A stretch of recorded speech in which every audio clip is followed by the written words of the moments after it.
Hola a todos, espero se encuentren muy bien. Pues vamos a continuar con los temas de microbiología y parasitología médica.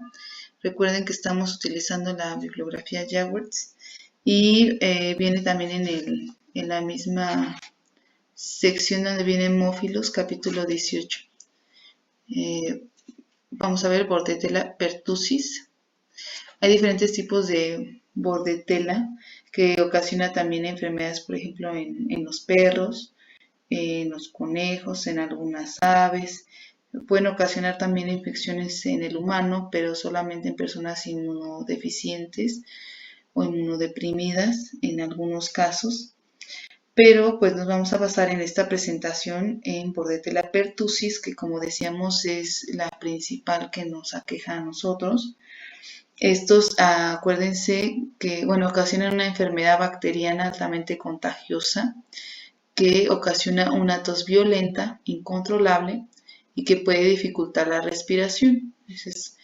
Por eso es importante. Se escucha como un sonido convulsivo, profundo, cuando el paciente trata de inspirar. Eh, en esta gráfica se ve, ¿no? Desde 1975 cómo han aumentado el número de casos o la incidencia en Estados Unidos desde 1975 hasta el 2010, que aumentaron bastante, ¿no? Ya como ven hay casi 28,000 casos. Y de ahí pues vamos a ver cómo está el modo de prevención también, que eso justamente va a reducir muchísimo el número de casos. Bueno, en cuanto a morfología, va a ser un cocobacilo gram negativo. Como se aprecia en la imagen del fondo, es muy pequeño. Cocobacilo porque no tiene una forma definida de coco o de bacilo, sino entre los dos, como un coco un poquito más alargado. El tamaño de 0.2 a 0.5 micras por 1 de diámetro. Otra característica importante es que son aerobios estrictos. Aerobios estrictos, ¿qué quiere decir? Que requieren a fuerza sí o sí oxígeno. Y bueno, durante el procedimiento de la coloración de Gram, cuando hacemos el Gram, la tensión de Gram, la safranina debe dejarse al menos 2 minutos, un poquito más para que se puedan colorear bien y se aprecien como Gram negativos. Este microorganismo tiene cápsula y dentro de sus características bioquímicas es oxidasa y catalasa positivos. Bueno, también son inmóviles, no tienen flagelos o algún mecanismo de locomoción. Tampoco tienen la capacidad de fermentar carbohidratos, más bien obtienen su energía a través de proteínas, oxidan proteínas. Y bueno, son muy sensibles a sustancias o metabolitos tóxicos que van a afectar en su crecimiento, ocasionando su muerte. Bueno, dentro de sus características antigénicas se han identificado que tienen un antígeno O, que es de naturaleza proteica, se encuentra en la pared de la bacteria. Otro que es el antígeno K de la cápsula, que es un polisacárido que también va a tener varios serotipos, y de ahí que vamos a tener diferentes serotipos de Bordetella pertussis. Además del antígeno proteico de las fimbrias o pili, o de los pilis. Bueno, en cuanto a su epidemiología, bueno, nosotros los humanos venimos siendo el reservorio de esta bacteria. Es de distribución universal, se puede presentar en cualquier sitio del mundo.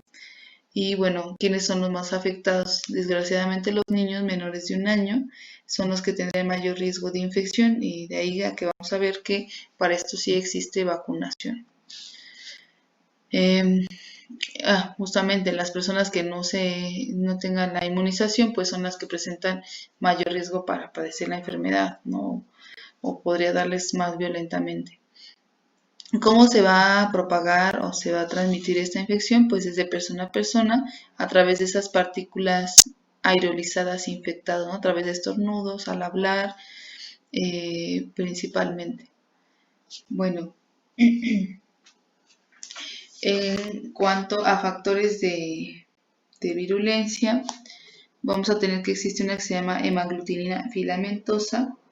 También las fimbrias les ayudan a la bacteria para adherencia a las células ciliadas epiteliales. También tenemos la toxina pertussis, que ahorita vamos a hablar más adelante, que esta favorece la linfocitosis, sensibilización a la histamina y mayor secreción de insulina.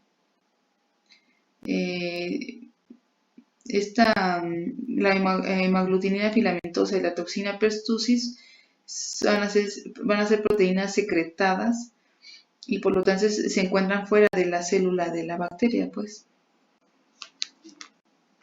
Bueno, esta bacteria se encuentra casi exclusivamente en los cilios del epitelio respiratorio y sus efectos sistémicos aparecen en tejidos distantes. Bueno, ahí más o menos la imagen se aprecia como en color como salmón, las bacterias o los cocobacilos adheridos a las células ciliadas que justamente ocasiona que con esa tos violenta y todos esos síntomas se disminuya o haya pérdida de células ciliadas. Esta toxina pertussis, que sería uno de los principales factores de virulencia, tiene dos subunidades. Se une a la subunidad S2. Esta se va a unir a los glucolípidos en la superficie de las células respiratorias ciliadas, como decíamos, y la otra subunidad, la S3, que se une al receptor de la superficie de las células fagocíticas.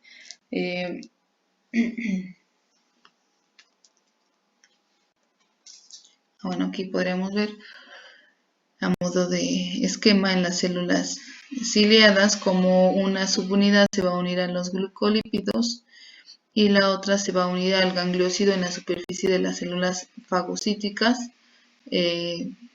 para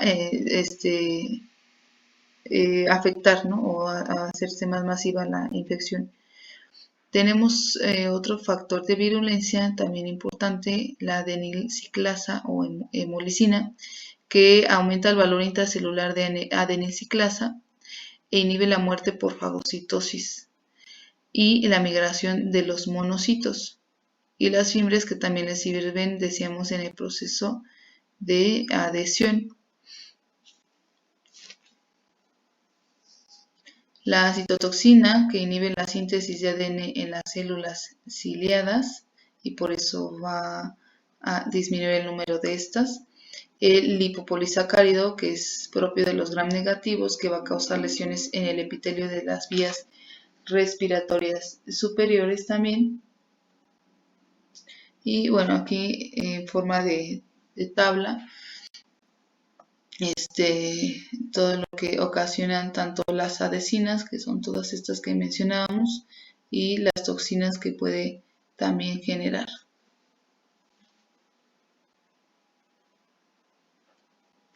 Transmisión, decíamos que a través de las gotitas de flush o de persona a persona. También puede darse casos de portadores que no tengan síntomas pero estén transmitiendo la infección. Su periodo de incubación viene siendo de 7 a 10 días, más o menos. ¿Cómo se lleva a cabo el proceso de patogénesis? Bueno, comienza con la adherencia, que decíamos que varias de estas moléculas le sirven para este proceso, y con esto logran adherirse a la superficie epitelial de la nasofaringe, y ahí es donde van a comenzar la colonización para interferir con la actividad ciliar. Después de ahí comienza la liberación de toxinas, que decíamos que son moléculas o productos que liberan al exterior, y esta la vamos a llamar como la fase toxémica. Después de todo esto, pues como disminuye el número de cilios, ¿no?, por la necrosis subepitelial y por el mismo mecanismo de la tos, que es tan violenta, y la producción de las mismas enzimas, todo eso va a hacer que haya infiltración de morfonucleares, inflamación bronquial, neumonía intersticial y obstrucción de bronquios, ¿no? ¿Cuáles serían las fases de desarrollo? Bueno, se van a dividir principalmente en 3, como vemos aquí, que sería la fase o etapa catarral, donde, pues, como su nombre lo dice, hay presencia de catarro común, rinorrea, estornudos, malestar general, anorexia y febrícula. Después continúa la fase paroxística, que ya se desarrolla un carácter explosivo de ese tipo de tos, o como un silbido cuando se da la inhalación. Esto lo que ocasiona es un agotamiento rápido y puede acompañarse de vómitos, cianosis, convulsiones. Y bueno, el tipo de complicaciones principalmente se va a ver en los lactantes con la tos paroxística que decíamos, ¿no? Va a haber una leucocitosis elevada de desde 16.000 hasta 30.000 leucos por microlitro, de prevalencia de linfocitos.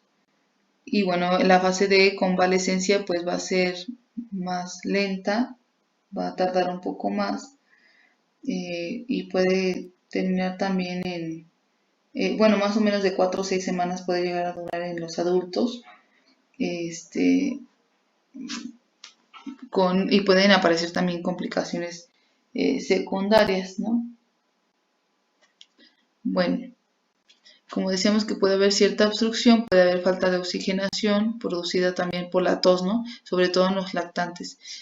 También ahí los invito a ver, por ejemplo, en YouTube pueden buscar un video de cómo se escucha la tos producida por esta bacteria y van a ver que sí es muy, muy violenta, sobre todo en los lactantes, como les decía. Entonces, dado esto, pues aparecen también convulsiones, encefalopatía en los lactantes que presentan tosferina.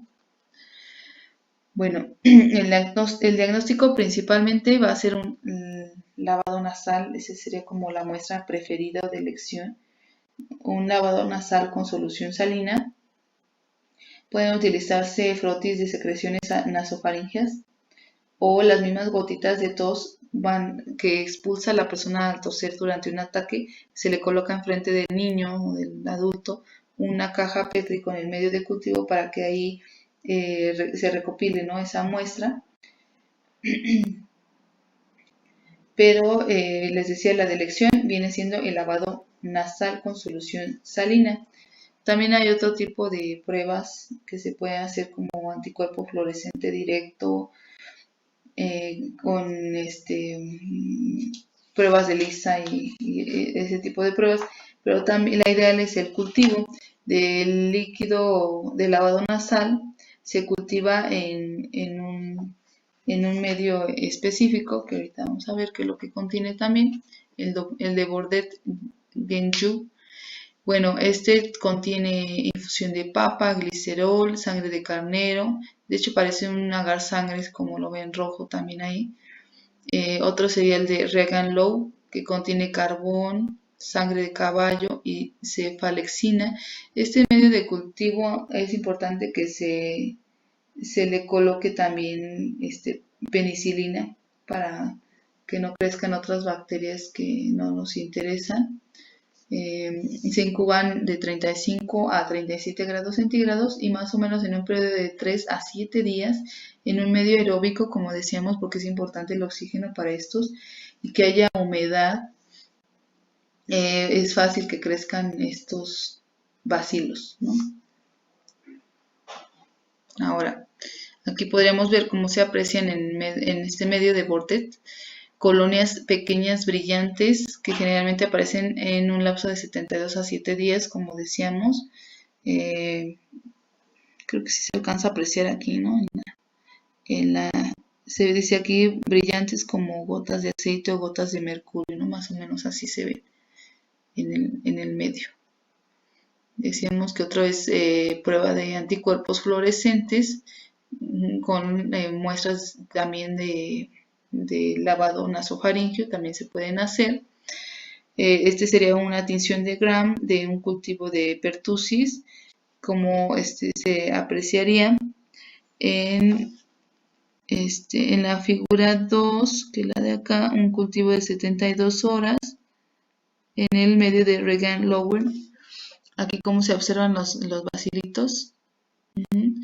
En una tinción de Gram, como se observarían también. En la muestra de lavado nasal, como se observarían. Y bueno, Las pruebas entonces de diagnóstico de elección sería la muestra, pues el lavado nasal y el cultivo en estos dos medios que son específicos para esta bacteria, ¿no? Otra pues podría ser ELISA o PCR, como ven ahí, que en el caso de PCR se ha mostrado ser más sensible también que el cultivo, pues sí es una prueba también más rápida, como sabemos, pero también quizá un poco más cara, ¿no?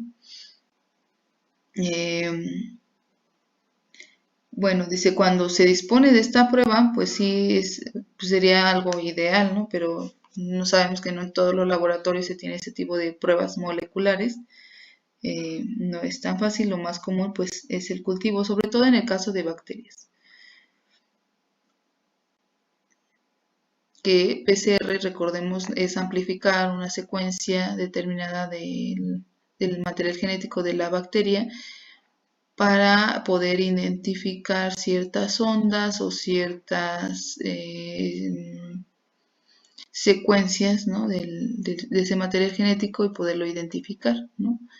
Entonces, bueno, ahí viene un poco del fundamento, cómo se desarrolla en tres etapas, que sería extracción y purificación de ácido nucleico del microorganismo a partir de esa muestra biológica. Segundo, amplificar un segmento que nos interese, seleccionado mediante el PCR.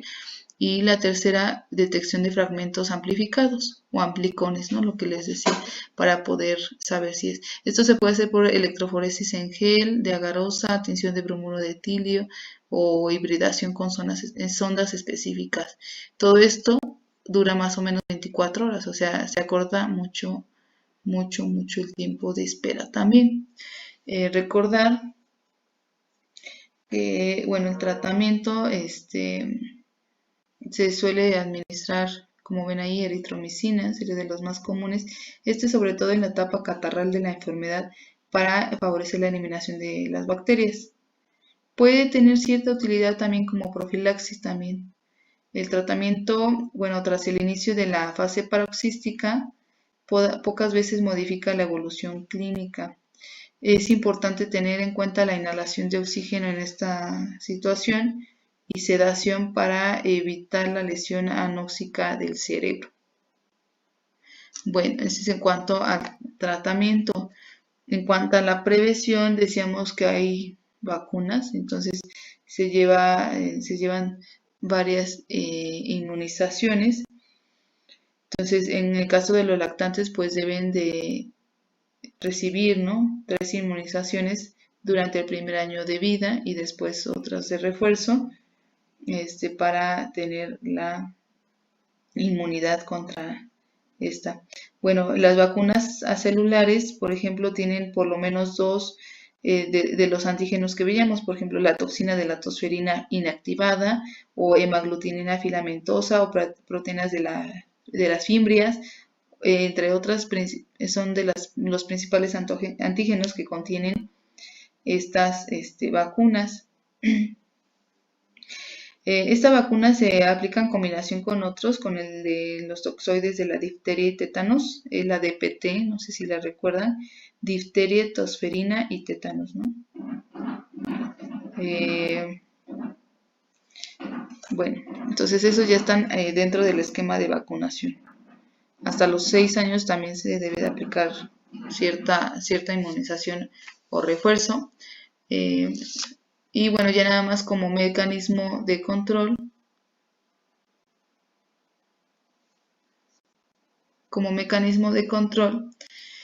Dado que es endémica en todas las regiones, pues es básicamente como hemos visto en las que se transmiten a través de vías respiratorias, pues el lavado de manos, la inmunización en el caso de los lactantes,